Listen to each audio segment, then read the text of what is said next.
In the winter of 1993, during the darkest days of the Bosnian War, a young mother named Amira fled through the shattered streets of Sarajevo, clutching her infant daughter to her chest as mortar shells screamed overhead.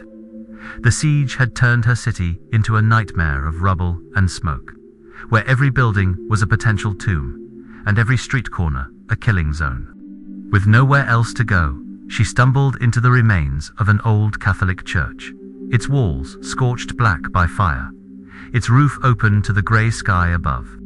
The pews had been blasted to splinters, and shattered stained glass crunched beneath her feet. She was Muslim, and this was a Christian sanctuary, but in war, such distinctions dissolved in the face of survival.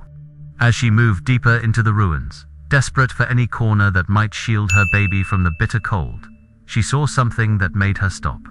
There, at the altar, amid the destruction, sat another woman, elderly Croatian Catholic, hunched over and weeping.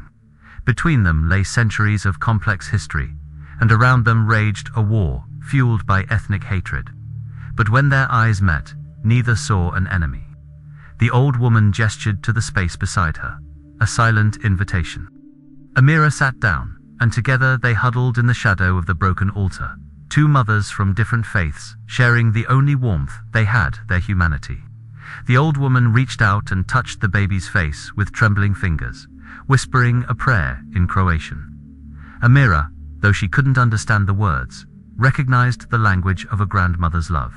In that moment, surrounded by the evidence of what hatred could destroy, they created something war could not: a sanctuary, not of stone, but of compassion. For 3 days they remained in that church, sharing what little food they had, taking turns holding the baby, speaking few words but understanding everything. When the shelling finally subsided enough for Amira to continue her journey to her sister's home in a safer district, the two women embraced. They never learned each other's full names, and they never saw each other again.